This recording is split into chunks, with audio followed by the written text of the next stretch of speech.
Welcome to the Terrible Podcast with your hosts from SteelersDepot.com, where you can find all your latest and greatest Steelers news. It's Dave Bryan and Alex Kozora, always lit, talking Steelers. And now, here's Dave and Alex.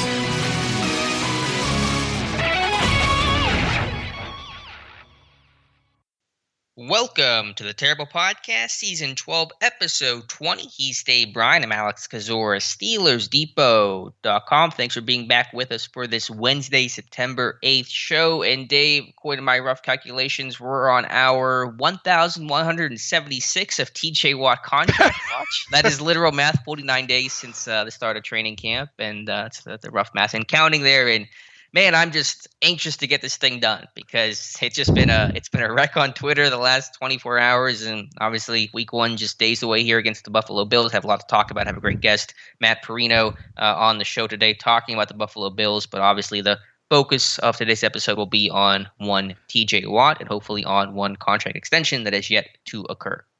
Yeah, where'd the offseason go, right? I mean, here we are, week one. It's a great day to be alive, and boy, we got a lot. You've been doing that kind of math. I've been doing a little bit different math when it comes to better math, much better math, harder math than I. To TJ Watt, and I even had my tinfoil hat kind of buckled up, kind of tight earlier this morning. Going back, TJ Watt had a picture on his and look. Do not do this at home. It's dangerous to do, but what else are we going to do? TJ Watt had an Instagram picture on his account late last night of him in his Wisconsin days and wearing number 42, and I've got some math associated on that I put up on the Twitter machine that maybe we will or will not cover at some point today. But yeah, a lot going on. Ben Roethlisberger has already spoke to the media on Wednesday morning as well too. It's Ben's day. Tuesday, Mike Tomlin held his initial press conference week one. Where would you like to start, Brother Alex? Yeah, where do you want to start? I mean, obviously no contract extension yet with TJ Watt, and today could be a big day. Mike Tomlin, it's been some competing, I shouldn't say competing words, but let me just tell you what happened. Yesterday, Mike Tomlin spoke with the media, of course, was just humbled with questions about TJ Watt, and the most concrete thing that Tomlin said was that he fully expects TJ Watt to practice in full starting with today's Wednesday's practice. Watt's been in camp and has been practicing on the side, individual type work, but is yet to practice in full. But Tomlin seemed to say that he's optimistic about a deal getting done still, but was very clear that he expected Watt to practice in full. And Watt's stance all along has been, I won't practice in full and with the team until the contract is in place. And so today could be one of those days that really seems to challenge that mindset and that stance from Watt, and that might challenge Tomlin's words as well. So that's certainly the big thing I'm looking for today. Yeah, and look, they did a pretty good job, I think, overall of asking, trying to pin him down a little bit on, okay, are we talking about practice here? Or are we talking about practice? Mm-hmm. In other words, is he going to practice fully in pads and all like that? And and Mike Tomlin too. And look. You could look at it as being and Mike Tomlin is a glass half full. Heck, Mike Tomlin is a glass half full guy. Or a glass full guy, not a glass half full guy. But you could take kind of what he said, and he specifically said that he's optimistic that something contractually will get done with Watt. Now, is that the company line, or is Mike Tomlin knows something that we don't know here? I kind of view it as Mike. Why would Mike put something out there? Is my thoughts if he maybe doesn't have a little bit better insight into that. Now, obviously, depending on what side of the narrative or which direction you think this one might go, you could probably just say, well, that's Mike just toting a company line there. But The line of questioning that he had on Tuesday, the way he answered the questions, almost how sure he was that and evidently has had some sort of dialogue with TJ recently. Would not obviously disclose what that dialogue is, but I get the feel that this is going to get done.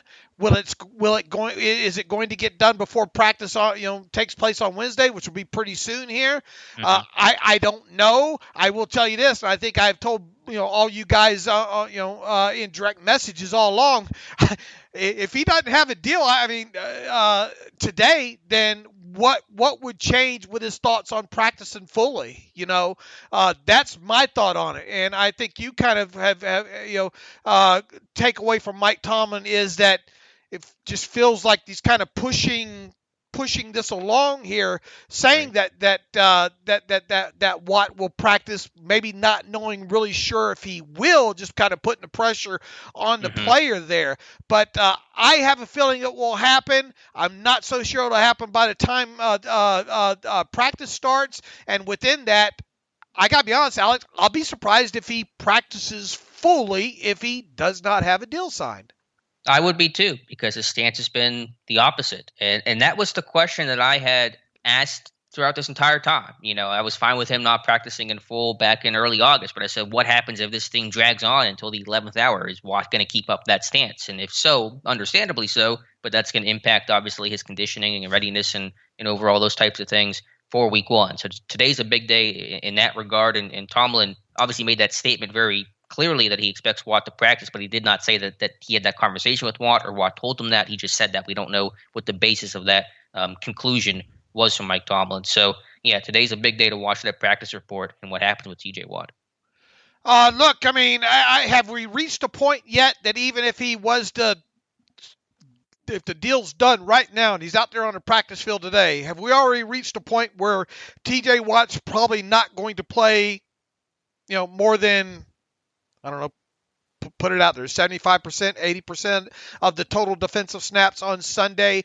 Mike Tomlin likes to say, I've seen guys like Aaron Donald, just go out there and TJ Watt's a special kind of player and can do that. Should we expect that, though? Well, his usual amount of snaps is around 75 to 80%. Okay. I don't think he'll be at that level even if he started practicing today, but I know some people have floated the idea, well, will he even play at all against the Bills if he doesn't start practicing? Basically people are saying that on Monday. And I still think he will, basically, if he gets in any sort of practice time, because TJ Watt for even 20 or 30 snaps is better than TJ Watt for 0 snaps. And I think, as Tomlin said, he is kind of that freaky athlete. And he's still been with the team and worked on the side. And so there's still some level of conditioning that he can play in some capacity against the Bills. So I don't think he'll be at full capacity no matter what happens, no matter when this contract signs, even if it is right now, which it isn't. But I think he's still going to play in this game and still play some snaps. Right. I think wild horses couldn't keep him off the field if he gets the deal signed, for sure. Right. It's just now, how much is too much, I guess. Sometimes you got to protect these players, I think, from themselves. Not saying that he couldn't go out there and still play 75, 80% of the snaps and play well. I just, look, you brought Melvin Ingram in for a reason, right? To help with this kind of stuff here too. And Melvin's been lights out, as we've talked about several times. And Alex Highsmith's just been incredible. So I think you can work around that. So I'm with you. Now, I guess the question becomes, and it's something I really don't like to think about still, is what happens if we get to Sunday and for whatever reason, TJ Watt is not signed. Yeah, I do not know what happens. Does that hamstring get tight? I don't know. I don't know what would happen at that point. Obviously, it's hard. I'm afraid to think about. Right, but he's not going to go home. Okay, he's not going to take his ball and say, "Well, I don't have a deal. I'm out of here, folks. See ya." Right. But But you've said that he should. It's an insult to play for $10.089 million. I think so. I wouldn't be surprised if maybe that week one hamstring tightened up a little bit. If wink. I'm not suggesting he should do that. I'm just look, I understand the business side of this thing. I think it's time he gets paid. I think it's an insult that they don't pay him. All right, get it done now. Now Jerry Dulac's thrown out there. Look, you go back to 1995. The Steelers negotiated in season with Darren Perry and got a deal done 3 weeks into the season. That deal totaled like $5 million, I think, and I think it included a fully guaranteed $900,000. Don't ask me why I know those numbers. Okay, it's something that I do. But this wasn't a market-setting deal on top of it. What do you think of the chances of them getting something done if it's not done by Sunday? If we're talking about precedent, which is the whole reason why this deal hasn't happened already, then it'd be weird to not break the precedent about the fully guaranteed money now, but then break their precedent of not doing contracts in season, 3 weeks into this thing. It would just seem weird to do. So I guess I can't say it's zero because, who knows if we get to that point and everything's kind of gone screwy. But I think those odds would be low. All right, what did you think about my post the other day about writing up, why the deal probably isn't done yet related to the guaranteed money? Yeah, I think it was the best explanation of the holdup, and I think it's been basically confirmed by multiple people after the fact. And the problem I have with the Watt situation, the way it's being reported, is just we're so far removed from the actual issue at hand, which is what you wrote about in there. And I'll let you explain the details there about the fully guaranteed money and how that gets paid out and things like that. We're so far removed from talking about that issue as being the sticking point. We're talking about, first-round picks and Patrick Peterson and all this other kind of crazy stuff. Is Watt worth the money? How good of a player is he really? And the media spun their wheels so much that we've kind of lost sight of the actual issue that the team in Watt's camp are actually negotiating over. All right, don't be kind here, Alex. Okay, don't be nice. I only have one setting, and it's nice. How did we go from it's been very, very close all off season to it's personal now? Yeah, like I said, I think that's just we're getting so far removed that we're just kind of when there's nothing to really talk about, there's this angst and impatience from why a deal hasn't happened. You start just kind of saying whatever you can say. Right, sensationalizing, making it bigger than what it is because you want some sort of story there nationally, right? Right, because obviously the particulars about the precedent about how the Steelers guarantee money and things like that, which you can lay out here in a moment, isn't nearly as sexy of a headline as everything else. Is he worth the money? Is it personal, et cetera, et cetera? So, it's the same issue that I'm sure has always existed way back early in these negotiations. Now it's about what side is going to blink here, the Steelers or Watt's camp. Has T.J. Watt handled himself correctly throughout this entire process? I think so. I've been fine with the stance of not practicing, and I understand that stance fully. It's obviously you get a little angsty about things happening, him not practicing once you get close to week one. But I think he's been at camp and he's been with a team, and so that's been important as well. Now it's just going to be a really interesting thing to watch how this thing goes in the next 72 hours and who blinks first, if anyone blinks, and if no one blinks, then what does Watt do there will be really interesting. Right. I don't think TJ's done anything wrong. And look, I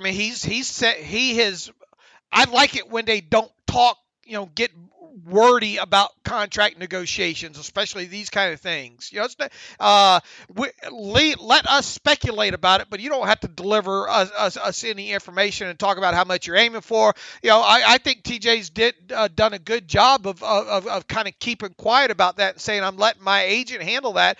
And I believe that. As well. Do you think anybody outside of the parties involved has had a good handle on how negotiations are going or not going?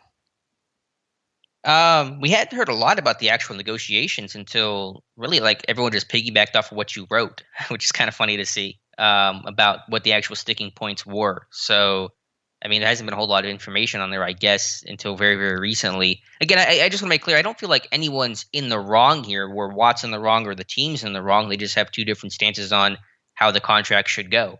And they're trying to either overcome that or see what side kind of caves first. And so that's just the dance these teams are dancing right now. And one other thing I think to kind of put out there, and I did in my post the other night, I just want to drive this home a little bit more of where the Steelers are coming from here on their side and why the likely argument or the ammo that they are using against TJ here. And to me, it's not personal, but it's just, the Steelers and not guaranteeing money past really the signing bonus for non-quarterbacks has been in place for a long time. If you're just now learning that, shame on you if you're listening to this. Second, when you look at, what is he scheduled to make this year guaranteed, right? $10.089 million on the fifth-year option, correct? Mm-hmm, correct. All right. If he does not sign, what is he facing next offseason? The tag, is that what you're getting at? Right. The franchise tag, which is, I think, projected to be $17.872 million is the over the cap projection for linebackers. Okay, now obviously he could try to push, for defensive end tag money. Good luck with that if you want to spin the wheel. So let's say 17.872, and then assuming a deal didn't get done, then he would be looking potentially at another back-to-back tag with the old 20% increase, right? So another $21.4464 million. So the Steelers, if you look at the next three potential earnings, next 3 years of potential earnings, which is in the right for the Steelers to use that method that's in the CBA. They're not doing anything wrong, right? That totals up to almost $50 million, $49.4074 million.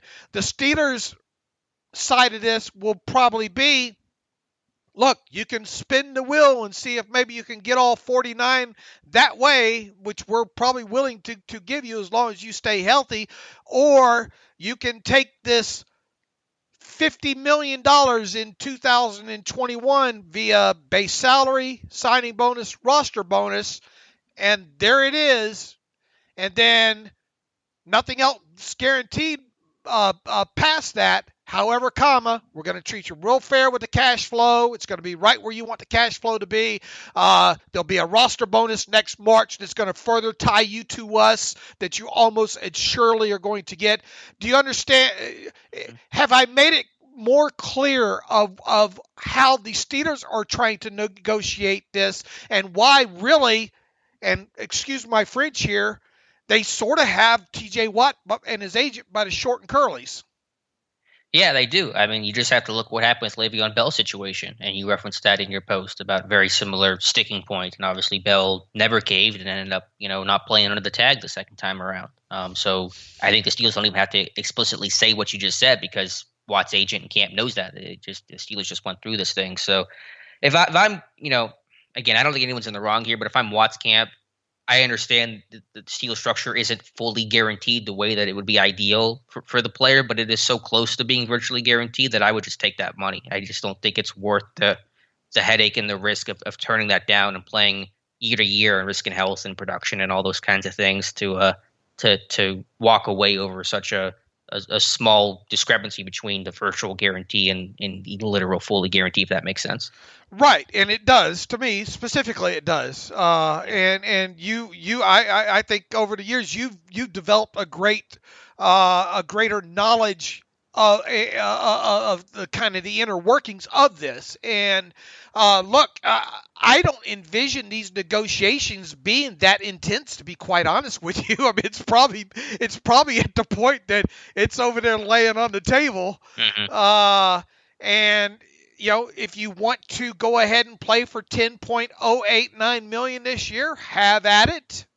And if you stay healthy, we'll franchise tag you. No problem. No hard feelings here whatsoever. However, if you would like the $50 million now, there it is. And, barring you getting yourself arrested or locked up in a Turkish prison or something, of your own doing, you're probably going to get the first 3 years of this money, because look at our track record there.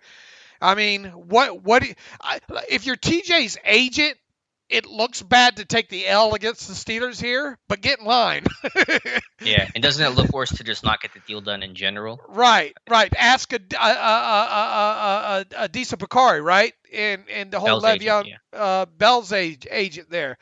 Yeah, I mean, look, we don't know exactly what's going on behind closed doors, but I would like to think that my years of studying this and looking at other contracts and how the Steelers do things, I'd like to think that I'm ballpark here. I think you're more than ballpark. You're like on the pitcher's mound. I'm not going to be surprised if technically. Do you think the Steelers should guarantee? Is there any reason you think the Steelers should switch off of their philosophy of the first 2-3 years guaranteed money, at least more guaranteed money than Bosa got, just for the sake of doing it so it looks better on paper, or so it looks better, so it is fully guaranteed? Yeah, you're asking, should the Steelers break precedent? Is that right? What you're asking, right? Basically, yes. Yeah. It's easy for me to say that. When they don't have to because of the rules of the CBA. Yeah. They hold all the cards here. They have the team control over TJ Watt. Yeah, I mean, it's easy for me to say, yeah, just break precedent, but it's harder to do that knowing that if that opens up Pandora's box, and once you open up Pandora's box, you never get to go back. And so it's realizing that with the Mika contract, that's going to be used against you, and every contract from there on out is going to be used against you. So that's going to be tough to do. I think. How do I want to phrase this best? Let me put it this way. If this deal gets done, I think it'll be because Watt's side, quote unquote, caved. And it's not even really a cave, but I think they're more likely to agree to the Steelers' terms, and the Steelers will be agreeing to Watt's terms.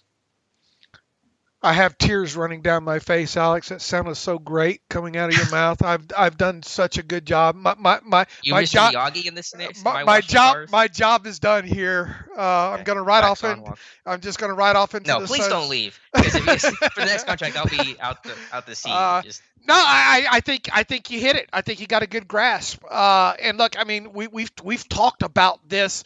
It's funny that the media is just now catching up. We've talked that one of the biggest sticking points is going to be the guaranteed money right out of the chute, right?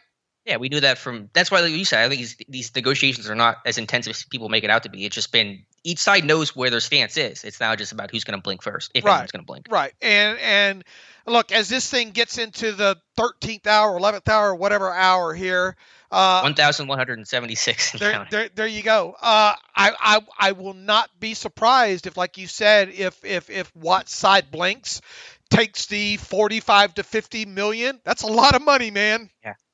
And just the Steelers' track record alone, that he's probably going to get damn near, virtually guaranteed right around 100 million.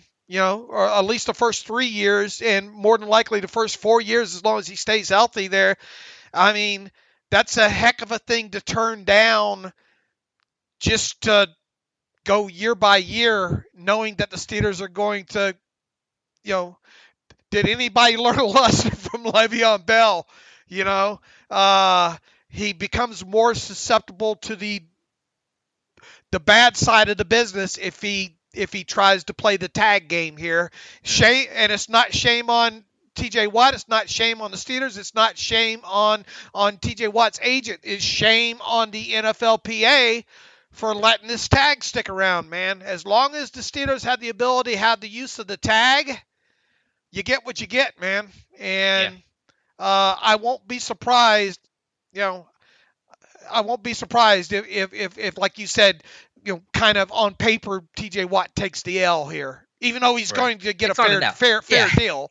I mean, what an L to take $50 million virtual guarantee. It could only be all so unlucky. But to your point you made earlier, I do want to give credit to the Steelers, of course, because they always operate this way, but also to Watt's agent and agency for keeping this very professional and not the Bell stuff where it became this big media story. And I understand that aspect because people are trying to use that as leverage in public ploys and things like that. But kudos to both sides for really keeping things quiet, because you've just simply heard almost nothing about the actual negotiations throughout the entire process. It really feels now that everything that is out there is BS made up, to be honest with you. Yeah. I mean, and it's kind of felt that way even for a while. Oh, they're close. They're so very close. It's personal. Where the hell does that come from? And once again, I think is TJ Watt sitting at home waiting for his agent to say, look, I think you should sign this, or I think you should continue to hold out right now until we work out. Maybe we try one more push this way. But where is that tipping point where you sit there and say, we tried, let's just again, quote unquote, cave? Yeah. Is it today? What time is it? Saturday? Yeah. What time is it now? I think at this point, and look, his representation, CAA, they've been around the block a few times. It's not like, oh, this is how the Steelers work. Everybody knows, and I don't sense that there's much, or there has been much negotiation going on with this in a while. I mean, look, if someone like me can build the parameters of this from a cash flow aspect and guaranteed money the way the Steelers do business, I know they can, and I know it's out there. There might be some tweaks as far as cap skill, injury guarantees, and language in that's worth tweaking. But as far as parameters and money and guaranteed money and signing bonus and stuff and new money average and look, I mean, it's something Joel Corey told us weeks ago as well too. So I don't know. We're probably reached the beat the dead horse. People probably fast forward through this, but I think it gets done soon, Alex. I do want to read some comments here from Ben Roethlisberger, who spoke to reporters today and made his thoughts and feelings very clear about the Watt situation. He was asked about it, obviously, and he said, quote, "I think TJ should get whatever the heck he wants. He's arguably the best football player in this game right now, not just on defense, but in general." Went on to say, quote, "One of the reasons I took less money was for guys like him to get paid, and he needs to get paid. He deserves every penny he wants and asks for, and TJ Watt is that guy that should get whatever he wants," end quote. And so no surprise there, seeing Ben support Watt, obviously player supporting player, and obviously you and I both support players getting paid every penny they can get, because you got to get money when you can get money, and this is his time to do it. So Ben, full support there for TJ Watt. Well, I've gotten some of this. I don't know if you've gotten some of this as well too. I get it more because I'm more the numbers contract business guy, though. Boy, you guys are pro player and not pro Pittsburgh Steelers. I mean, we get that a lot in general because we're so damn objective. I think, but look. We understand the business side of it. I think players need to get paid, period. I don't think the NFLPA does a good job at protecting these players. A small percentage of them get paid. When you get a chance to get paid, you need to get as much money as you possibly can. I am all for about anybody in any field getting as much money as they possibly can. Because life is short and you never know what's going to come down the pike, and you can do it. If you're the steward of the money, you can do some good things with a lot of money too. And we see the other Watt brother has done that as well too. So I am for players getting paid, period. That does not mean I'm anti-Pittsburgh Steelers fan or anything like that. Yeah, I'm with you. It's not that I intentionally sit there and say, I'm anti the organization, but yeah, you want players to get paid because, the owners and all those guys, they're going to be fine. These are the players that are sacrificing their body and long-term health and things like that, and those are the ones actually producing on the field that generates the whole revenue and runs the whole business essentially. So I'm all for it, and so, I'm all for players getting paid whatever they can get, and so I have no issue with Ben's comments and obviously supporting a teammate and a friend and a heck of a player. I think he said that well there. I'm losing track of all the people that I hate now. I'm I'm a Devin Bush hater. I am a Ben Roethlisberger hater. It goes on. I'm a Pat Freiermuth hater. I'm a Najee Harris hater.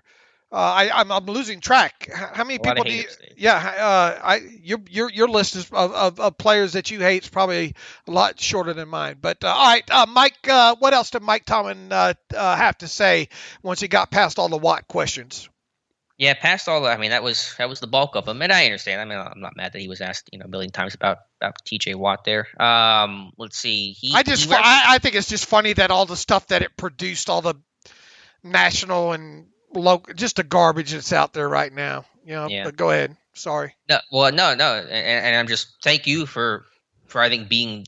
And I'm not trying to brown nose here, but the leading expert on these situations, because you've covered this thing from the beginning as well as anybody. And I think I've seen it on Twitter. The response has been better to your information about Watt than I think anyone else's, just because of how informed and focused on the actual issue is, and not all the extra kind of puffery type of stuff that gets talked about. Look, and you and I have had this conversation dating back since, I mean, how many years have you been on with me now? I mean, the whole, what we try to do on the site is try to bring people to facts. We try to be as objective as possible. We try to be as thorough as possible, and not sensationalize stuff. We try to give the fan at least an idea of what we think they should expect and what really is happening on, and nothing more than that. And I mean, that's what I think you try to do. I try to do. Matthew Marks, you try to do. Josh, almost everybody that really works on site now is working for the site because of that. But anyway, it just angers me to see some of this garbage out there. But all right. Past all the Watt stuff, Tomlin was asked about, speaking of dead horses, the Steelers starting slot corner, and Tomlin said the absence of the nickel spot on the depth chart was intentional by him to create a little mystery for the Buffalo Bills and creating mystery for us in the process. But he basically said that Cam Sutton's going to play inside, and from there they might do some extra, wrinkles and things like that. But did say that Sutton's going to play inside, quote, in some form or fashion. All right, we will be charting that some form or fashion for sure. I will be charting that. You will be. Yeah. Tomlin also asked about the injury situation of the three players who landed on IR shortly after roster cutdowns. That's Stephon Tuitt, Zach Banner, and Anthony McFarland. Really didn't give a whole lot of updates on Tuitt and didn't give any update on McFarland, but did basically say that Banner's had some sort of issue. You want to call it a setback or not, but some sort of slowed progress with that ACL. He said here, let me find the comment here exactly from Mike Tomlin. Let's see, quote, Devin is taken off and Banner is not so much. We'll continue to work him. He'll continue to work in an effort to get back to us, and hopefully it'll be sooner rather than later. But yeah, basically some sort of, again, I don't know what the right word is, your complication or issue with that ACL rehab and recovery. And I think, didn't Dr. Mel outline a lot of that? Yeah, she has an article the other day. This is before Tomlin's comments, but indicating what some of those issues could be. And we don't know exactly what the issue is with Banner. It could be something minor. It could be something more serious. Obviously, going to IR, puts it somewhere slightly on the more serious side, you would assume. But yeah, unfortunate for him. He looked good. I mean, he was playing, he was practicing, he was moving around okay. I don't know, what the issue was, but something came up with him, and it's just been a struggle to get him on the field, obviously, and that's a frustration more so for him than it is for us, but for everyone involved. Right, and what are your overarching thoughts on Tuitt right now? In terms of the injury, or his replacement, or do you like the idea of him possibly being back in Week 4? I mean, I would hope so, but I have no idea because I barely know what the injury is in the first place. I just know it's a knee, and that could be a wide range and scope of things. I mean, the team has sounded somewhat optimistic about it, but they sounded optimistic he'd be out there for Week 1, and obviously that's not going to happen. So I'm not sure. I really couldn't tell you. Tomlin, I don't think, again, really gave up any sort of an update on Tuitt yesterday. Said, quote, again, hopefully he's back to us sooner rather than later. So not much of a commentary there. I think the of the three that we know the least about right now is McFarland, right? I mean, do we even know what's kind of what's eating him right now? No, nothing at all. He was asked about that, and Tomlin, very classic Tomlin answer, said, quote, to be honest with you, I hadn't asked a lot of questions, and that's why I'm being somewhat vague about the guys that have been placed on IR. I focus my energy on guys that are going to be in a helmet in the stadium this weekend, to provide information at a later date. So no idea on McFarland. Other than that, how was the play, Mrs. Lincoln? The rest of the, I don't know, are we going to see coaches' decisions maybe? And in other words, it sounds like nobody's serious, according to Tom. It sounds like everybody on the 53-man roster right now that's on the active 53-man roster should be healthy enough if needed, is the way I took it. And really what Tomlin said, basically. Yeah, he said that all guys that were active were going to be full participants. That was how he kind of led yesterday's presser. So from the guys who are on the 53 standpoint, the health there is good, which is obviously positive to see. Tomlin also spoke about, to me, the big theme, and this is no secret to any one game, but winning possession downs. And he mentioned the word like possession downs, weighty downs. He used that phrase time and time again in his presser yesterday. I think it's a really good point about the Buffalo Bills, because I looked at the third down numbers in the last 2 years, both wins by Buffalo. In those games, the Steelers were 6 of 23 on third down. That's 26%. And the Bills were 13 of 28 on third down. That's 46.4%. Bills had the best third down offense last season, the best third down offense in the NFL since the 2011 Saints. So the Bills are great on possession downs. Steelers' last 2 losses versus them, they've been miserable on third down. Great of 2019 had the Duck Hodges game, but still winning possession downs, very key for Mike Tomlin this week. Absolutely, and you can't that and the other obvious stuff, the talk stat, turnovers and explosive plays, those things are going to reign huge and never more so than And Mike Tomlin said, look, we don't get to ease into this thing, right?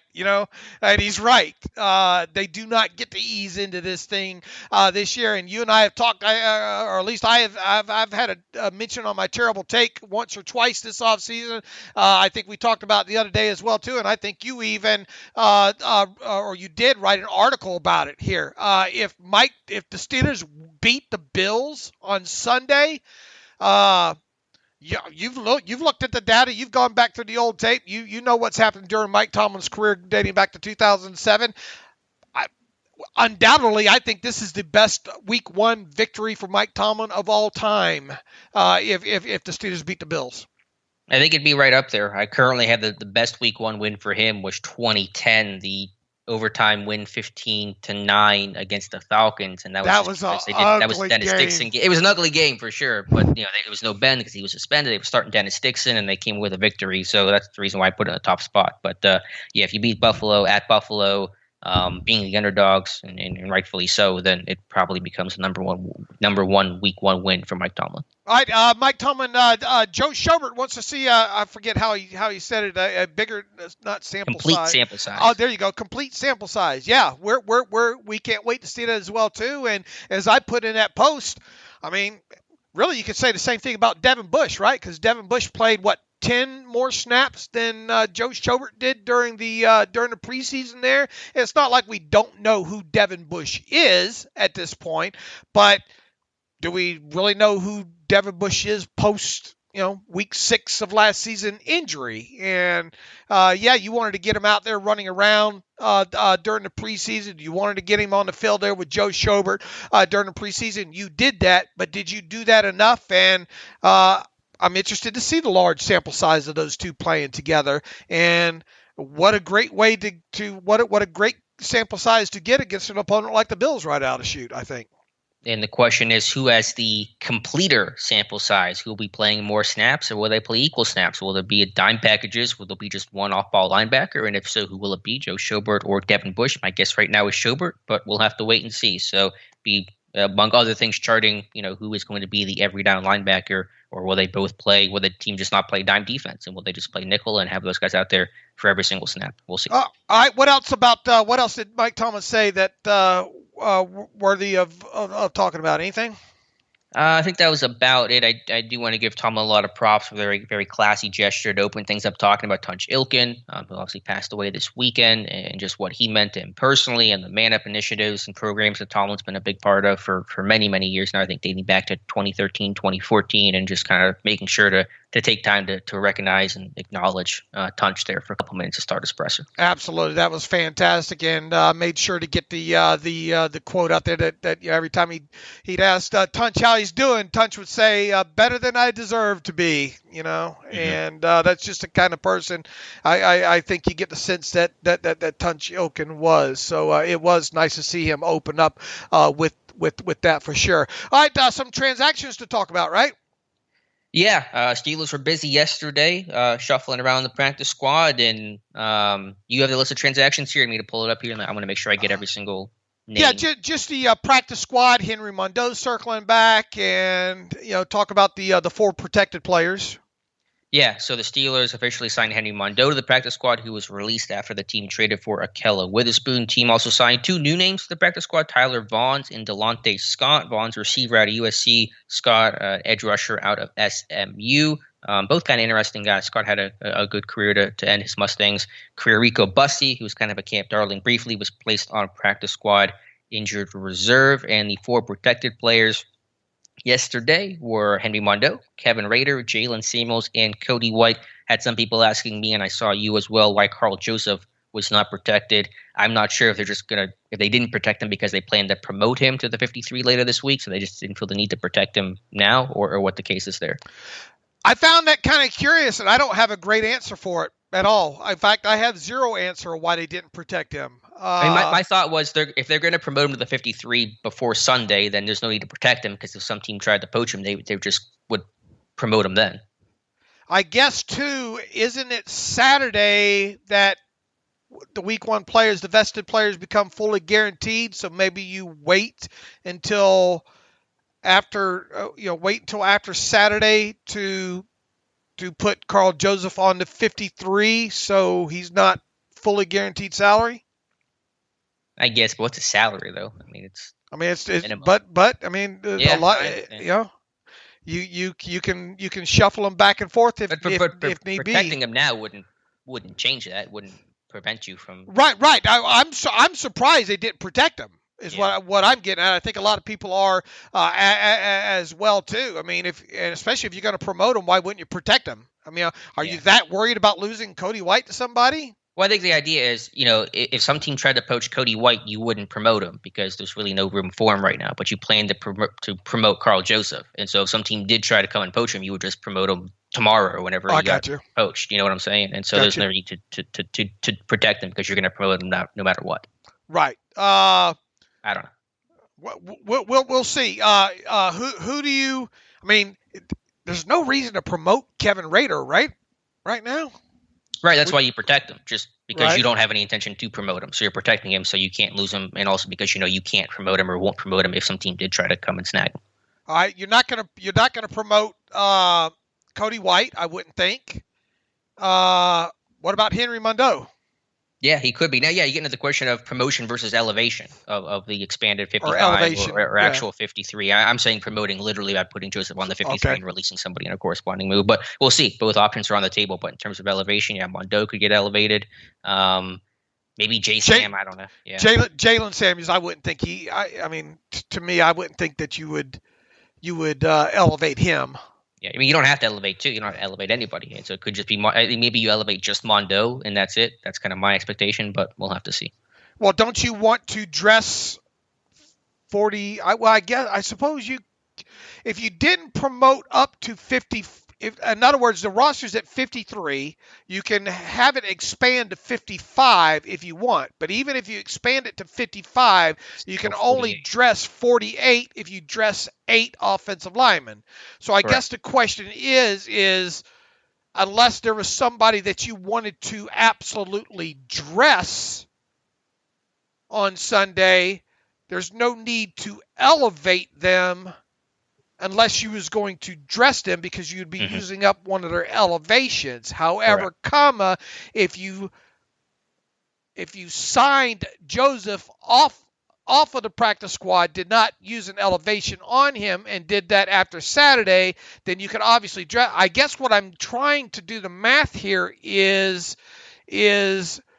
are we looking at potentially a 54-man roster on Sunday and dressing 48 out of that? Does that make Are you saying that Joseph would be the one that would be elevated and then dressed? Joseph would be signed, and then you would release, let's say, a guy like Gilbert. Okay.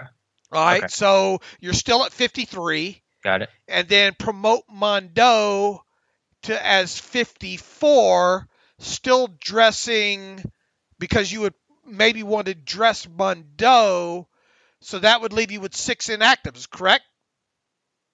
Yeah, 54. You'd have 48 active, 54-man roster. That would give you 6 inactives. Does that, I guess what I'm getting at, does that seem like the most likely path here is to, instead of have 55 on Sunday, have 54 and dress 48 out of that? Yeah, it's hard to know what's the most likely path. I don't think they'll elevate two guys because everyone's healthy right now, and you don't want to burn up someone's elevation because you only get, what, three of those? Two of those? Three per person, right? Three ups, okay. Right. But that final one, then you can't go back down. Right. On the third one. So, yeah, you're not going to burn it unless you have to. So I don't think they'll elevate two. I mean, if they elevate one, it'll be just one and probably Mondo. But we'll see. I mean, we'll see what happens with Joseph first and kind of go from there. All right. Are you expecting Joseph to be on the game day roster? I do. I am. Okay. I do as well. And so those were your moves yesterday. And, just really watching on Carl Joseph and any elevations this weekend is kind of what to watch for there. Anything else, Dave, that's going on you want to talk about here today? Did Christian Miller spontaneously combust like the Spinal Tap drummer? Do not understand the reference, but I'm sure somebody older than I does. He was not on the practice squad. That's why they signed Scott. My guess is he failed his physical. He had some injury problems coming out of Alabama, some knee issues and stuff like that. So don't know the reason for sure. Maybe it was a COVID thing. Maybe it was something else. Maybe he retired. But he's not on the Steelers.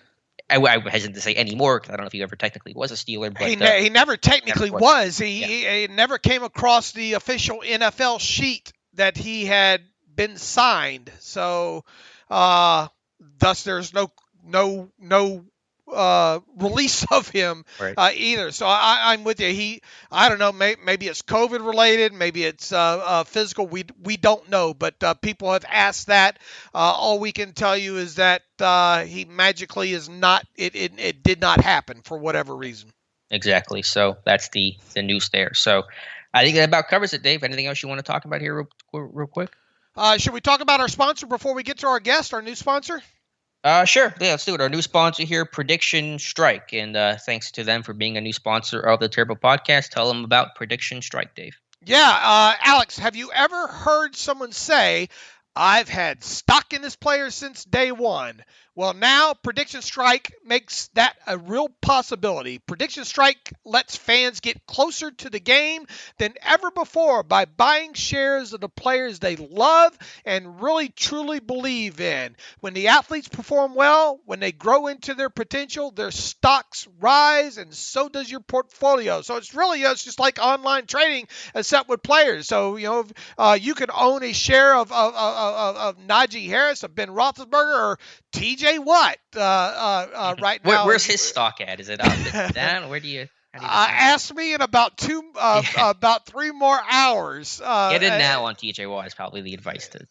And the funny thing about it is, Matthew Marksey every week writes us, or more than once a week, I think, stock up, stock down, and those kind of things there. So interesting to play along here. Now, how it works: you simply visit PredictionStrike.com to create an account. Then you deposit funds to buy, sell, and hold shares of your favorite players, just like you would real stocks. The value of the players will change based upon game performance and user demand, and you can trade your shares of players at any time. So, it's just like buying a stock. You want to buy it, you want to sell it, you want to hold it, you want to see if it gains value and all. About Prediction Strike as well, too, the world's one and only sports stock market where you can buy and sell shares of your favorite athletes, build portfolios, and make real money using everything you know about the game. You can check out the Prediction Strike app on the App Store and start investing today. So, I've just, they have set me up an account. I've just started playing with it. The interface is absolutely amazing. An example here, Jonathan Taylor was $2.15 a share in mid-November 2020, ended the season last year at $6.15 per share, a gain of 186% after his incredible second half of the season there. So that gives you an idea of the kind of things that you're dealing with here. You can build a portfolio of athletes, watch them rise and fall over the course of their careers. Any young Steelers players that you'd buy stocks on right now, for sure. Dan Moore, I wonder what you can get Dan Moore for right now. I forgot to check that this morning. But here is what you need to do. Get started today by downloading the Prediction Strike's new app at the App Store or by visiting PredictionStrike.com. Sign up with the promo code, this is an easy one, TERRIBLE. Use promo code TERRIBLE to receive one free share of an athlete when you deposit $20 or more into your account. That's predictionstrike.com and use promo code TERRIBLE. You get one free share of an athlete when you deposit $20 or more. So there, you're going to be hearing us talk more about it. Alex and I are going to be playing with that site as well too, and let you know kind of the guys that we're buying. And we hope you check out predictionstrike.com. We welcome them as a new advertiser on the podcast, and I'm sorry that was so clunky the first time talking about them. No, that was good. And if you're wondering, in Matthew Marksy's Stock Up article today, it's Pat Fryermuth Stock Up for being the co-starter with Eric Ebron. We talked about the depth chart on Monday, right? Yeah, I believe so. Yeah, we did. Yeah, we did. Okay, gotcha. All right, Dave, with that in mind, mentioned at the top of the show, we have a discussion here with the beat writer. It is Wednesday, so we try to get a beat writer on to talk about the upcoming game. Today's guest is Matt Perino of Syracuse.com. You can follow him at on Twitter at Matt Perino, Parrino. Again, Syracuse.com is who he writes for. Also does the Shout Bills podcast. So, Dave, let's talk with Matt and talk about the Buffalo Bills, the Steelers' Week 1 opponent. Let's do it. And welcome back to the Terrible Podcast. It is Wednesday. It is Wednesday, week 1 even. And that, you know what that means for the Terrible Podcast. We have a beat writer on who covers the Pittsburgh Steelers opposing team. And obviously week 1, the Buffalo Bills in Buffalo on Sunday at 1 o'clock Eastern time. And happy to have back on the show with us once again. We had him on late last season, Matt Perino. Matt covers the Bills for Syracuse.com. He also has the Shout Bills podcast he'll tell you about a little bit later in this interview as well. You can follow Matt on the Twitter machine at Matt Perino, Parrino. Matt, welcome back to the Terrible Podcast. How are you? I'm great, man. NFL football is here, regular season football, and I couldn't think of a better week 1 matchup between two fan bases that are going to really enjoy it. I expect to see some Steelers fans in the crowd, even though I think Bills Mafia is going to be heavily represented on Sunday. Absolutely. It's an exciting time, and Mike Tomlin said during his press conference on Tuesday there that, look, there is no easing into this season this year. You open up against a team like the Bills. They're obviously a playoff caliber team, returning a lot of people, great coaching staff. I'm sure the prospects of this season are great when it comes to the Bills and the fan base and all like that. So, starting off here, just a quick overview, 30,000-foot view, I guess, of the 2021 Bills. When you look at it on paper, Matt, and the depth charts and all, it really doesn't look like they've had a lot of turnover at all on this roster. So can you kind of give us a quick kind of rundown about the Bills offseason and, any big developments and what the newcomers look like? Mm-hmm. So offensively, it's basically the exact same team. Sub out John Brown, who went to Vegas and has already kind of flushed out there, and we'll see where he ends up. And they bring in Emmanuel Sanders. Obviously, you guys know plenty about him and his Super Bowl acumen and experience and what he brings to this offense. He's 34 years old, but he's not going to have a massive role on this offense because Stephon Diggs, has a lion's share of the targets. Cole Beasley still is in the slot. He'll probably rank second in the team again in targets. And then Sanders, they expect to just add a little bit more availability and playmaking down the field in that intermediate area. And Josh Allen's been in the lab this offseason. I mean, he kind of earmarked one area of his game that he wanted to improve this offseason. It was that 10 to 12-yard in-breaker route. And you saw that executed at a pretty high level in that last preseason game. Mm-hmm. He was getting the ball out of his hands quickly. I think that the goal is to get some of these playmakers the ball and let them do some damage. And I think this offensive line is back in full. And this first game here, this will be the first time these five players get one full game. If you're a Bills fan, you get your fingers crossed together. They were all on the roster. They all started games last year, but they never were all healthy at one time. So there's some continuity there as well. The biggest storyline this offseason, where I think there's the potential for the biggest jump for this team to become really truly elite, is that defensive line and the attention that they paid it. They returned Jerry Hughes, Mario Addison, two guys that they believe in, but they drafted Greg Rousseau and Carlos Basham with back-to-back picks in the first and second round. Basham is a little bit more of a wait and see. I think he's learning a lot of different positions. I'm not sure if he'll have an impact right away, but Rousseau has been, wow, way more than anybody anticipated. They drafted him with the 30th pick, and he opted out last year, and I think that's the big reason why his draft stock fell. He's come in and gone up against Darrell Williams, who I thought should have had some all-pro consideration last year.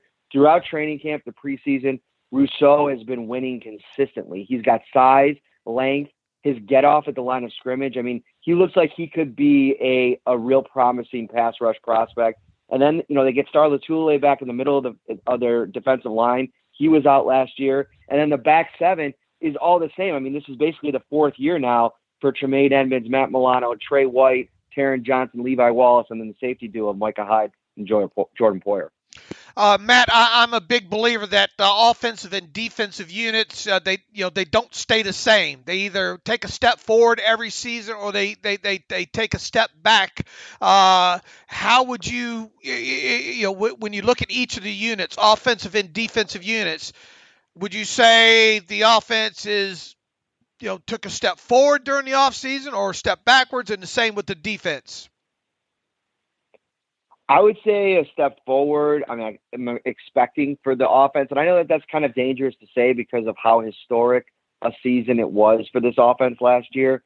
But I just think that the pieces that are in place and the way that they win it puts so much stress on opposing defenses. I mean, even some of the best teams last year. I mean, what they did against the Rams last season, and Jalen Ramsey did a pretty good job against Stephon Diggs, and they still couldn't hold him under 30 points. And so I think that this offense it's so hard to play against because you have a confident ascending quarterback in Josh Allen, who still at this stage is learning just how good he can be. And you got to deal with him in two different areas. You got to deal with the arm, which has become, I think he finished fourth, if I'm remembering correct, in completion percentage last year. But then the damage he could do with his legs. And I'd argue he's the single most deadly red zone weapon in the NFL because of his pinpoint accuracy all of a sudden and his ability to just bowl you over in the run game. So I think that this offense continues to trend upwards this season. And I also believe in that because of the creativity that Brian Dable has shown as a play caller, getting him back in the mix, the continuity on both sides of the ball within the players and in the coaching staff. It's unseen in the NFL when teams have as much success as the Bills have had the last 24 months or so. You usually lose your coordinators. The Bills have them all back. Matt, sticking with Josh Allen, obviously last season, a big breakout season for him. You saw his game grow by leaps and bounds. What could you attribute that breakout year to, especially that completion percentage like you touched on? I mean, he was sitting in the low mid-50s his first 2 years in the NFL, and it jumped up in a big way last season. So where did that breakout come from, and what other parts of his game can still grow and improve? Well, twofold. I think first of all, it's his attention to detail and the work ethic. Like, I think a lot of times, like, guys say the right things, but then they're not really putting in the work. I mean, he's tireless in the offseason. He goes out to California and basically goes to boot camp with Jordan Palmer, and they do all types of different things to work on his mechanics and his tendencies and his habits. Last offseason, they had a digital mapping specialist come out. They put a bunch of sensors all over Allen's body, and he threw like 50 to 100 passes, and then they broke it down, and they realized that there was some complications with his, the way that he threw the ball. His elbow wasn't in the right spot. He wasn't setting himself up to have success as a passer. He was just relying on his natural talent. And so as he started to figure out, he's a super smart guy, and he's addicted to practice. And I think that's one of the big reasons why him and Stephon Diggs have meshed so well. Diggs is an absolute animal when it comes to work ethic. I mean, the way that he works out there, his precision route running, that just doesn't happen. That's something that, you have to really work at. And it's Diggs, I mean, adding a top tier wide receiver, it's so important for young quarterbacks in this league. I mean, you take an example like Sam Darnold and why it probably didn't work with the Jets. Of course, Adam Gase was a train wreck, but also they didn't build around him.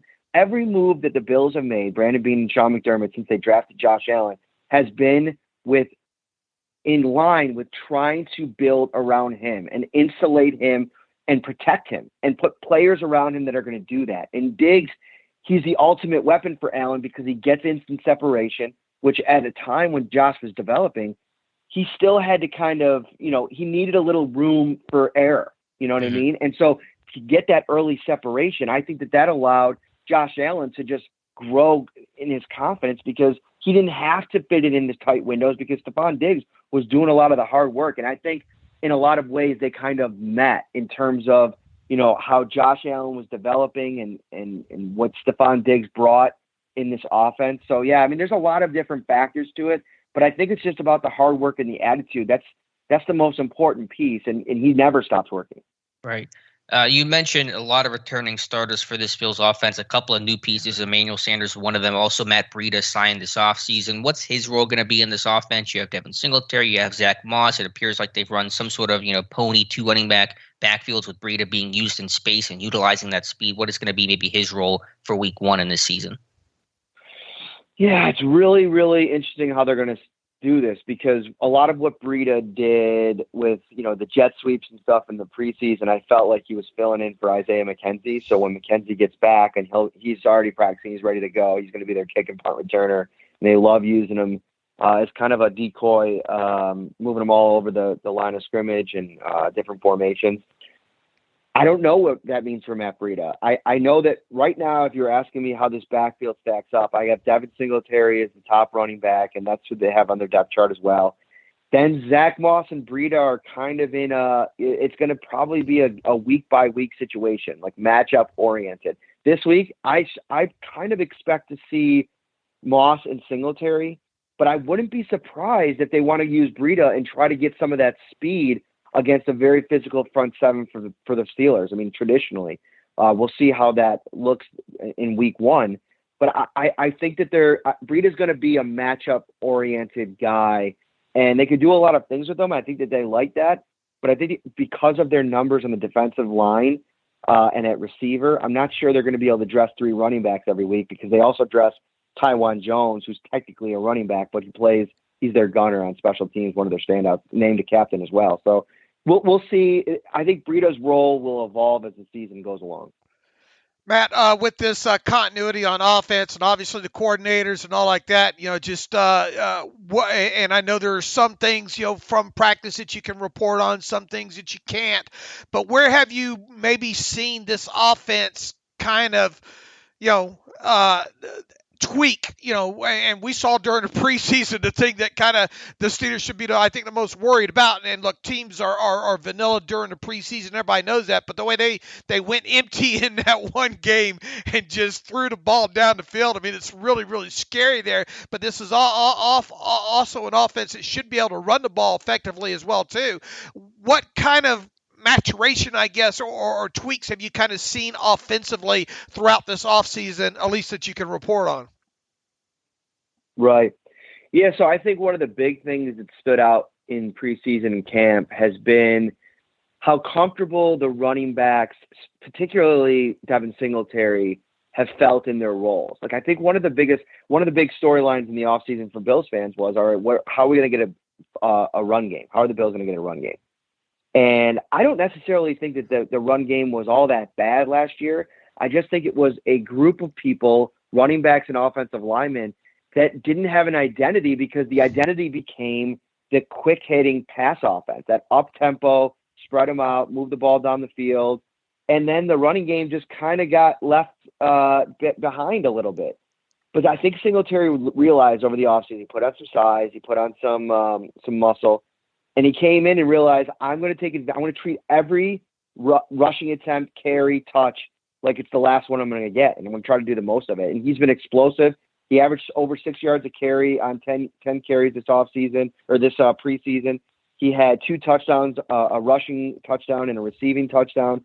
I think he's just more aware of how he has to, make plays in this offense. And a big play in the Kansas City Chiefs AFC title game last year, Singletary dropped a screen pass that, he catches that, and he's probably going for a touchdown. There was nobody on that side of the field, or at least a huge gain setting up a touchdown or a score. And so he's got to be more consistent in the pass game. I think it's going to be interesting. Like Emmanuel Sanders, as opposed to John Brown, he's much more versatile. John Brown was that deep threat. I mean, he's going to play at the X or the Y. I mean, he was not going to be a guy that's doing a lot. He's a good route runner. Don't get me wrong, a really good route runner. But in that intermediate area, I felt like he shied away from the physicality, where Emmanuel Sanders welcomes that physicality, even at his size. A lot like Stephon Diggs. I think that's an underrated part of Diggs' game, is how much he plays physical. And so I think I just think there's so many more options. I think that's going to be one of the things that, people around the NFL that watched and marveled at the Bills' offense last year. I have a feeling that they're going to see what Brian Dable's been working on. You probably haven't even seen any of it yet in the preseason. I expect a lot of that to come out in the Steelers game on Sunday. As much continuity as the Bills have on both sides of football, the Steelers really lack that on the offensive side of football. 5 new starters from week 1 last year on that offensive line. A couple of rookies are going to have to start on that offensive line as well too. And look, I mean, they have the skill positions obviously in the wide receivers, and Roethlisberger's experienced and got a good couple of tight ends, got a rookie running back promising in Najee Harris. But that offensive line, a lot of questions about it. On the flip side, when you look at that defense for the Bills, man, where's the weakness there, Matt? I mean, honestly, you look at the front 7 there, and we know all about Tremaine Edmonds because both of his brothers play obviously with the Steelers. And you look at the secondary. I mean, where is the hole on this defense? How should the Steelers attack this Bills defense? Is it trying to establish the run and get Najee Harris downhill as much as possible and not have to throw the football? I mean, they're going to want to – I feel like they could probably try to use the run to open up the pass game a little bit.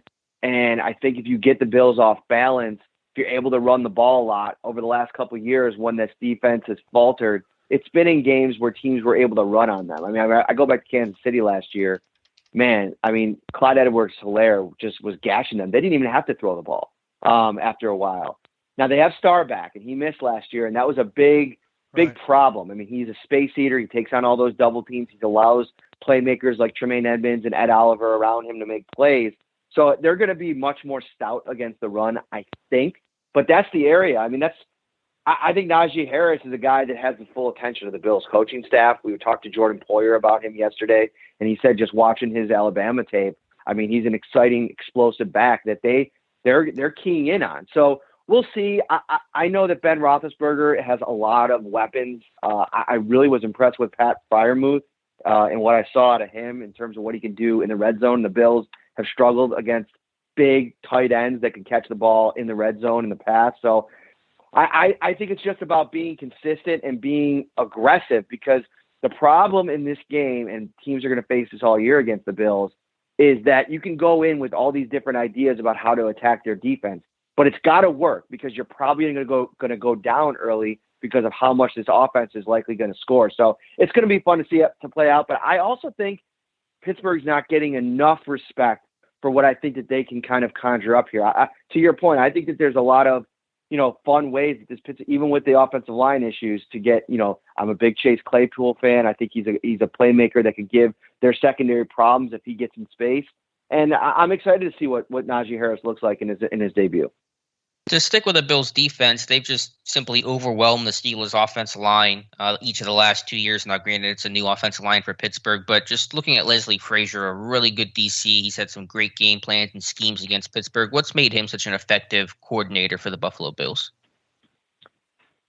I mean, just decades of NFL experience. And I think the Bills, what they do across the board, it starts with McDermott, but Leslie Frazier and Brian Dable as well. It's an inclusive operation.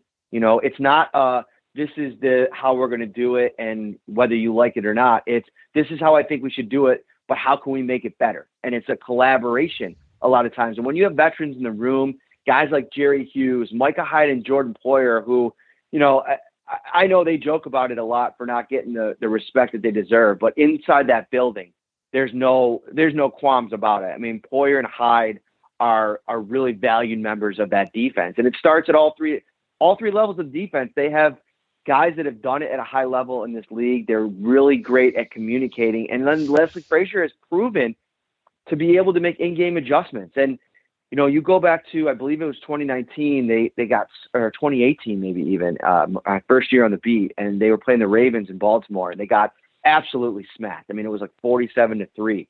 And I think in the second half, Sean McDermott took over defensive play calling from Frazier. The response from there, you know, I think they went 3 games in a row without allowing 20 points, or 4 games in a row. I mean, they just have a good give and take. They push the right buttons. And I think Frazier now has such a solid understanding of his personnel because there's been so much continuity, and he's basically got his entire defense is the same starters. I mean, Starr's back after missing a year, but he was started for 2-3 seasons before that for them. So, yeah, it's a good operation they got going. Do the Bills have, and I'm guessing they do because it feels like every team has one, do they have a guy this year, a sleeper, a camp darling, someone who played well this preseason in training camp who might, you know, finally get some national attention once the regular season begins? Does that kind of guy exist on offense, defense, special teams? I think Gabriel Davis probably falls into that category because you got a 34-year-old Emmanuel Sanders who, you know, you hope if you're a Bills fan that he stays healthy. But, I mean, the odds are probably against him with the way that he plays. Diggs had a torn oblique last year. Cole Beasley broke his leg, had a broken fibula. And so those are your top 3 guys, and you figure over a 17-game season, somebody's probably going down. And Gabriel Davis is a guy that every time he was given an opportunity, even when those guys were healthy, he made plays. I think he had like 40-some-odd targets. He had 7 touchdown catches as a rookie 4th-round draft pick. And this is a guy that's the future. He can play every position, including in the slot. He's got deceptive speed. He's got deceptive route running ability for his age. He works diligently day in and day out with studying with Stephon Diggs, working on his route tree, working on his moves. So I think that's a guy to target as a guy that, like, you know, if somebody goes down, I mean, even if maybe it's Diggs in a crazy spot, I mean, they're set up with some nice depth. He's not Stephon Diggs. He's not the same kind of even receiver. But I think that he's got high-end potential. Maybe not even this year, but if you got a dynasty league, I definitely buy some Gabe Davis stock. Matt, as we wrap you up here, I mean, you look at the totality of all this, and it feels like this is a Super Bowl or bust kind of expectations for this team. I mean, you look at what's going on in the division. You know, the Bills, you know, with the Patriots going to have to start. It looks like Mac Jones at quarterback, and the Jets obviously have another young quarterback there. I mean, it looks like the division's almost at a default for the Bills as we sit here now. So is that kind of, I mean, is that really where the expectations are at right now? That if this team doesn't make the Super Bowl, it is a huge disappointment for the Bills and their fans? It's a disappointment. I think when you're playing in the same conference as Patrick Mahomes and the way that they've kind of retooled that offensive line a bit and the expectations there, those are going to be battles. And I think it's going to be a battle over 17 games to get that number 1 seed, because I think that that's the biggest difference maker. And I know Kansas City came into Buffalo last year in the regular season and beat the Bills up a bit, ran it all over them. But I think with 70,000 at Highmark Stadium in, January, that might be a much different outcome or, environment of the game. So it comes down to that. But I definitely think the expectations are there. I mean, this is a season that I think fans are starting to make some plans for that, barring any type of major injury. But you never know what happens in the NFL, man. Like, if Mac Jones comes in and he's even average, because they got below average quarterback play last year. Right. I think that what the moves that they made on defense are going to probably vault them to around 10 or 11 wins. And so if the Bills don't take care of their own business, things could get really interesting. But, it's the NFL. You never know what's going to happen, but that's why they play the games, and that's why we're about to go have a whole lot of fun over the next 4 or 5 months. All right, Sunday, it's time. Bills obviously, and deservingly so, I think, 6.5-point favorites in this. Alex and I think, kind of agree that, man, if the Steelers were to somehow win this game, it would probably go down as Mike Tomlin's best career Week 1 victory, if you can believe that. I mean, because you just don't oftentimes see the Steelers go into a Week 1 game as an underdog, and that kind of situation. It's a tall task for sure. What do you have on this game, Matt? Do you mind throwing out a score prediction for us? Oh, wow, you're hitting me with the midweek score prediction. All right. That's tough. I've not put that together yet. I'll kind of talk it through here. I do think that the Bills are going to be able to score. I think that I like some of the things that we saw. Where do things stand? Actually, I'll ask you a question. Where do things stand with T.J. Watt? I've seen a couple reports the last 24 hours. The feel overall is that they're going to get something done here by Sunday, I think. I mean, it just makes too much sense to get it done now.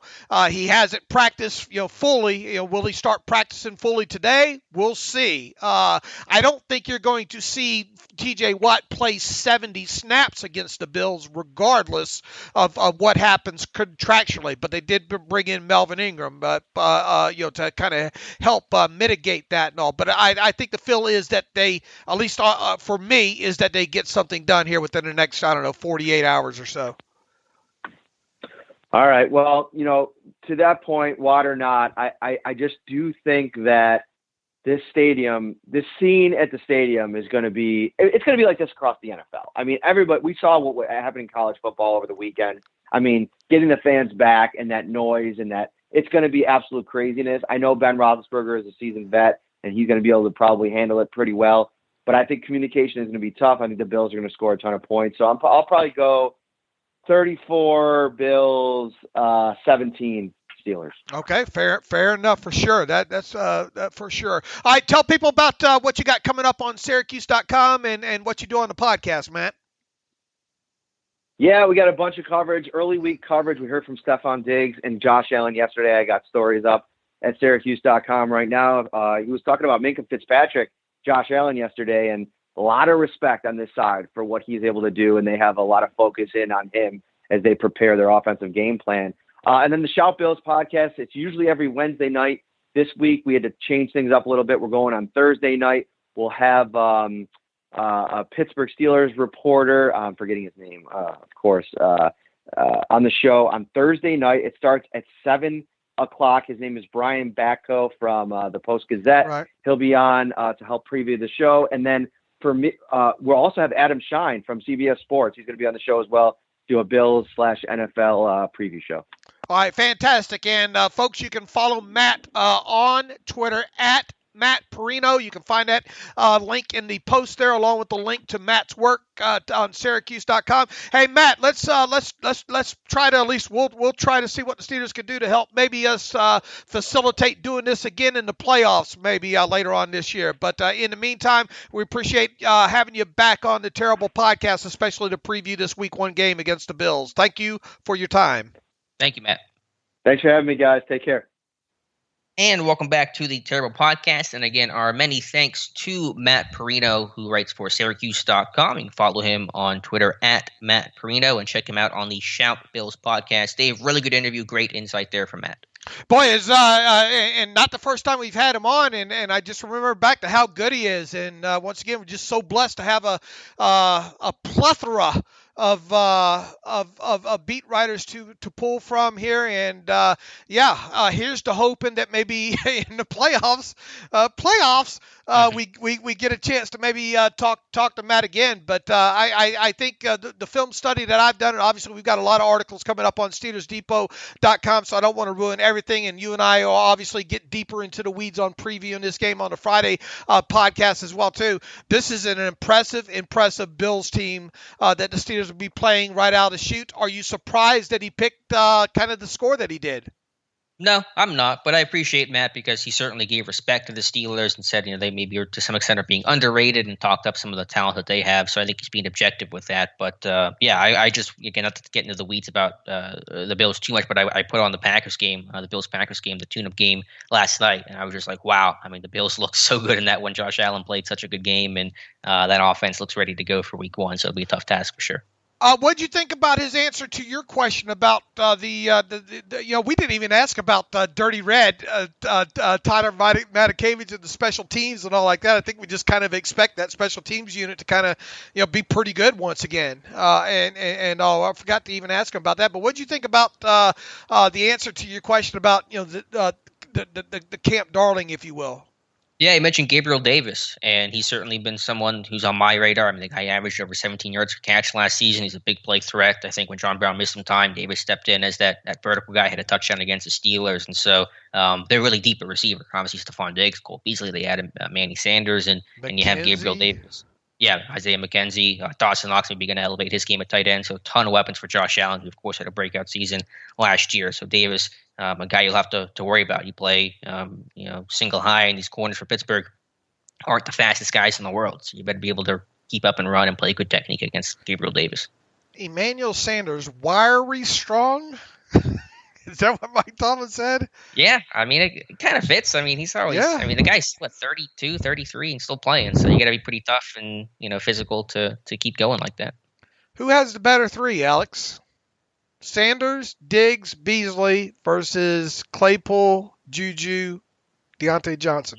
That's tough because Diggs is the best receiver of those six. So that gives Buffalo an edge. I'm going to be a bit of a homer here and say I'll give the edge to Pittsburgh just because I think that's more well-rounded group, but obviously both groups are really talented. All right. How would you rank maybe? I'm with you, by the way. I think this slightly better as a trio. The Steelers had the slightly better trio. It's close. I do think it's close. You obviously have Stephon Diggs number one. Of those six receivers, how would you rank them? Oh, I just trying to rank the Steelers receivers themselves is tough to do. Sure. I don't even know where I would go, to be honest with you. I would probably say Diggs 1. I'm going to go Juju 2, Deontay 3. Man, it gets really tough at that point. Claypool 4, that's a Beasley tough question, 5. man. Yeah, I mean, it's not that I'm trying to be disrespectful to the Bills guys, but yeah, I would have to really think about that one. Yeah, I would obviously go Diggs. I think I'd be more apt to go Deontay 2. Okay. 3. Man. I mean, there's just different skill sets too. There's just different ways that Deontay wins. It's much different than the way that Juju wins. I don't know. I think I'd be more apt to go Claypool 3rd. Beasley 4, Juju 5. Beasley above Juju. And then Sanders 6. Okay.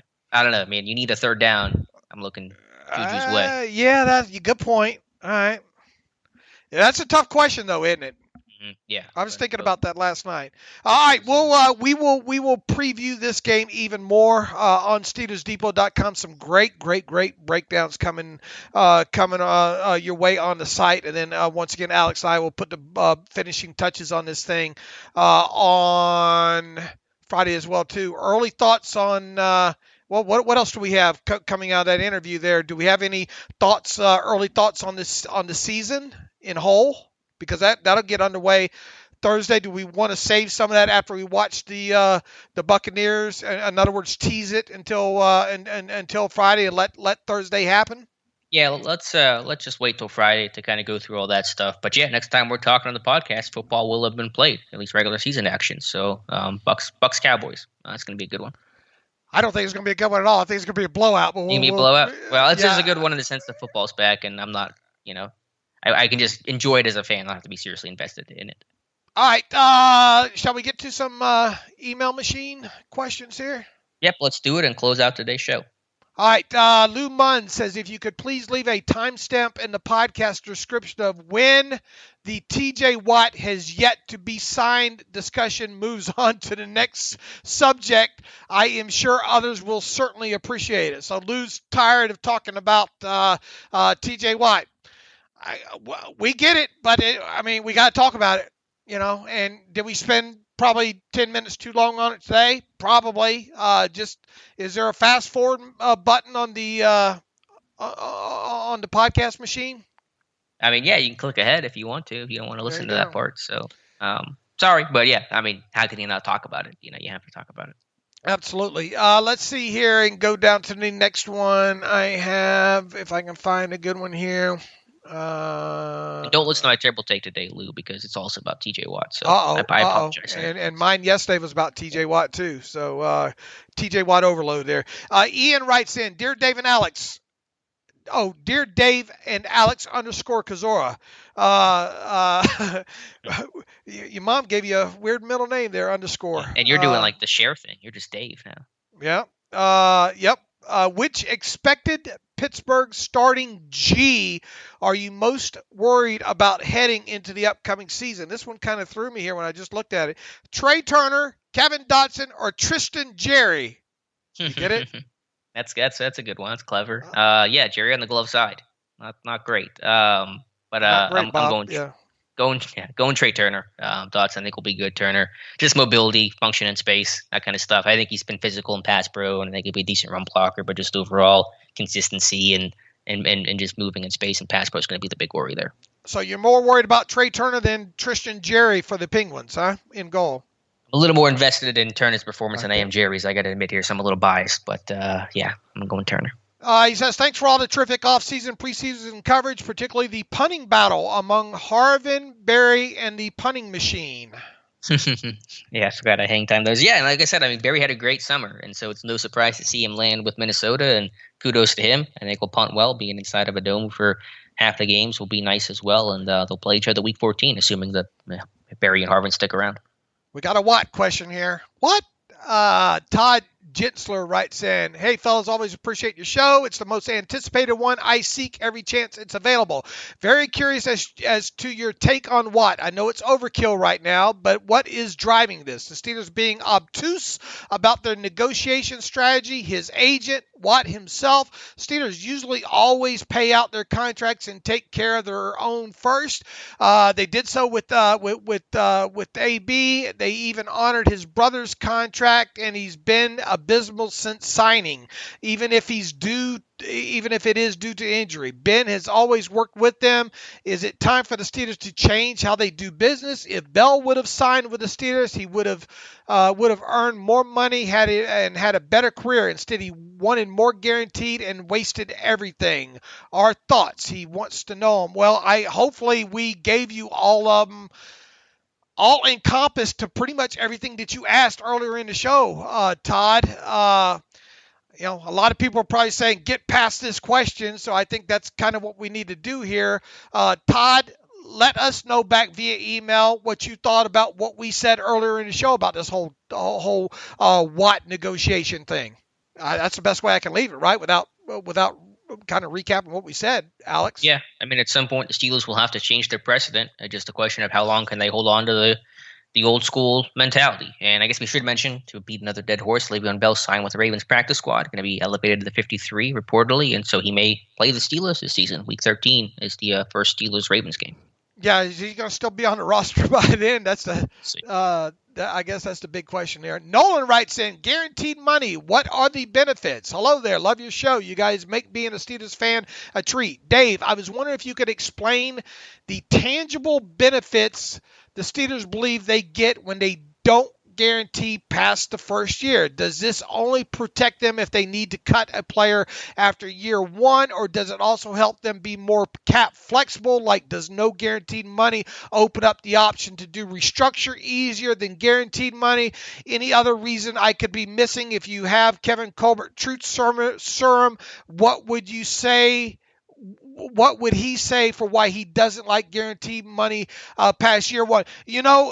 This is part of it where you get past the actual negotiation, you get past the structure and the actual hard line talk about guarantees and cap numbers and all like that. To my understanding, it has a lot to do with some escrow, because if you guarantee, you have to put money in escrow, and some people say the Steelers don't like to have to do that. Usually, when it comes to some guarantees, though, you do put in the language like in a second-year roster bonus. I've heard the Steelers a lot of times like it worded where they have at their own discretion, the ability to restructure that for cap purposes and turn it into a signing bonus and those kind of things. So as far as the tangible benefits of why the Steelers believe they don't guarantee past the first year, I think the risk goes down a little bit.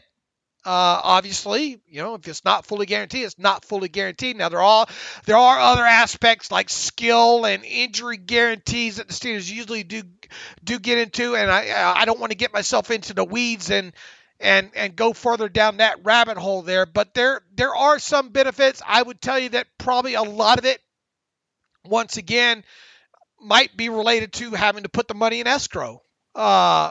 If it is fully guaranteed, that aspect of it. That might be a good line of questioning to ask our guy Joe Corey next time we have on. And maybe after this, assuming this deal with Watt does get done, maybe Alex and I will try to have Joe Corey back on to discuss not only the deal, but questions like this, Alex, from Nolan. Or even if it doesn't get done, I still have to talk to Joel about the situation. I don't have a lot of insight there, obviously, in terms of the reason for that. But, fully guaranteed is fully guaranteed. That gives you the little peace of mind there that no matter what happens, that money is going to be yours, because obviously NFL's contracts, unlike MLB, NBA, they're not fully guaranteed in totality, except for very, very rare cases like maybe some rookies or, Kirk Cousins, for example. But you got to get what you can get, because the fully guaranteed money is the most important part of that contract. Nolan, those are great questions, and one by one, I'll try to start getting deeper into that kind of stuff. And once again, maybe have Joe Corey on. So thanks for the question, Nolan. I don't think I've seen your name on here before, so if that's a first-time question, we appreciate it there. Brett Nile writes in, Dave and Alex, why trade for this corner? He says, first of all, I will say I was surprised to see that they traded for a corner, especially one that is outside only and one that effectively cost them 2 fifth-round draft picks. Now, I may have my tinfoil hat too tight, but the question I have is, what does this team do if Sutton gets hurt? Did they essentially make this move in order to have a plan for a Sutton injury? Could the plan be that if Sutton gets hurt, then Hayden moves to the slot in the sub-package with Pierre and Witherspoon on the outside? Sounds strange, but I think he may be Hayden and or Sutton insurance. Thought. I will start with I'll let you answer most of this, Alex, but I'll tell you this. Joe Hayden's not going to move inside. It would take a lot to happen for Joe Hayden to move inside to play slot. I'll start the discussion or the answer there. Yeah, let me give you Mike Tomlin's answer. He was just asked, why did you trade for Witherspoon? He said, quote, we just wanted to add to our outside corner depth. It provides versatility for us, like we were mentioning, talking about Cam Sutton and his ability to move inside, capable outside guys, having enough depth at the position aids us in that regard. So it's less about, Hayden moving inside, but let's say that, Pierre or even Joe Hayden got hurt, then Witherspoon could play outside and you could still have Sutton play inside and have to scramble to find even more slot depth. So I think it is adding some additional depth on the outside, obviously. Yeah, look, I think you and I were surprised that, just that making a trade was surprising. Just in right. General. That, and then positionally too, where he's playing there. But yeah.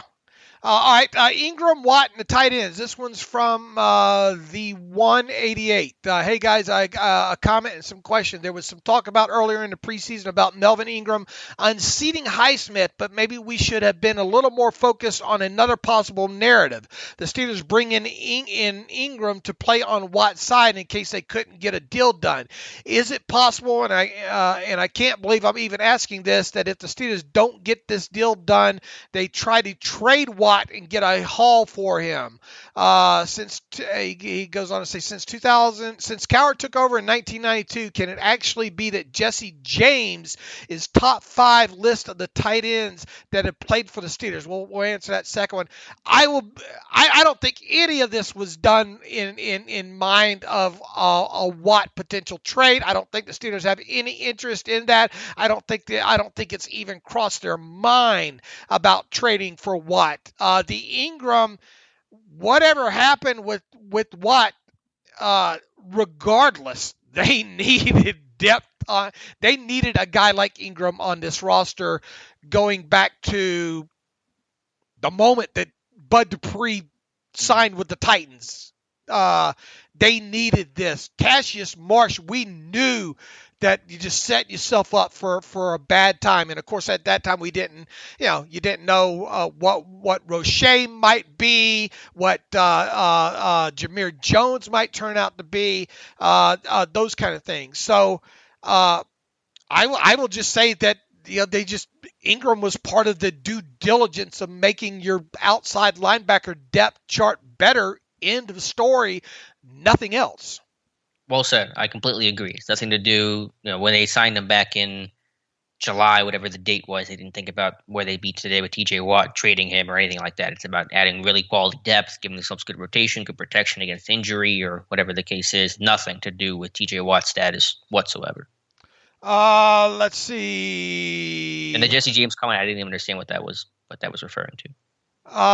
Since Cowher took over in 1992, can it actually be that Jesse James is top 5 on the list of tight ends that have played for the Steelers? Like top 5 tight ends that have played? I mean, Heath Miller. I mean, he played for such a long time, though, that you didn't have to go find other tight ends, but okay. I mean, right? I mean, who would Matt Spate's up there in the top 5, if you ask me. Because it'd be blocking. Heath, it'd be Eric Green second. He played under Cowher, right, for a year or two. When did Eric Green? He got drafted at 90, but he played for 4 or 5 seasons, so that was under Cowher. So he'd be number 2, and then from there, I don't have a ranking of the rest of the guys. I mean, it gets a little thinner from there, but hopefully Pat Freiermuth some sooner than later climbs that list. I don't think Jay Ramirezma makes the list, right?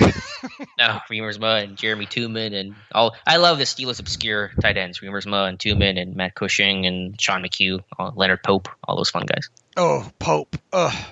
Let's see here. All right. I think we're running short on kind of time here, and I think we've gotten through most of the questions. So I think we have done our due diligence here, and no word on TJ Watt yet. So as soon as we get done with this, I'm sure that it will break, right? But by Friday, we're talking Friday, will TJ Watt have his extension? All right. Are we? I'm asking you, will it happen by Friday's show? I'm in that Mike Tomlin. I'm a glass full guy. I'm not a glass half full guy. I'm a glass full guy. I think it's done by the time we get to Friday. But I thought it'd be done by now. I thought it'd be done by this past Monday. Yeah, I'm with you. I don't know where I'm at for Friday or not. I'm gonna be just contrarian and say no, it'll happen Friday or Saturday. But we'll see. Does he practice then? Yeah, that's the big question. I don't think he does. I know what Tomlin said, but man, if you start practicing now, then all this was kind of for naught. So today's going to be a big day. That'll be very, very interesting to see. I don't think he will, but Tomlin says he will, and so that makes it very interesting. Do you believe we have, let's see, we got on at 7 and it's almost 9, almost 2 hours we've been able to sit here and talk about week 1 football and everything going on with the Steelers. And I mean, we just are so blessed. We're so blessed to have you people listening to us, be able to do what we thoroughly enjoy. It's a highlight really 3 times for me a week to get on this thing with Alex and just open phone call dialogue, if you will, here. So we are blessed that let's see, when the Steelers Depot start? 2008, I guess. This is, I guess, my 13th season doing what I'm doing. How many seasons have you been on the site now? Will this be now this season? I just finished, just hit year 8. So this will be number 9, or no? I just last month was the 8th year. Okay. 8th anniversary. So thank you for supporting us and allowing us to do what we do. We do not take it for granted. We appreciate the great emails, and we look forward to hopefully bringing you the best Steelers coverage you will find on the Google and the internets this season once again. So in the meantime, you can follow me on Twitter at Steelers Depot. Follow Alex on Twitter at Alex_Kozora. Follow the show at Terrible Podcast. Email the show, theterriblepodcast@gmail.com. If you like what we do and want to donate to the cause, go to SteelersDepot.com, hit the donate button up right navigational bar. Also, if you like an ad-free version of the site, go to SteelersDepot.com, hit the ad-free button up right navigational bar. For $25 for 1 calendar year, you can have an ad-free version of the site. Welcome to Prediction Strike as our new advertiser as well, too. You'll be hearing about them and mybookie.ag moving forward. Make sure you take advantage of that offer, PredictionStrike.com. And as always, thanks for listening to the Terrible Podcast with Dave and Alex.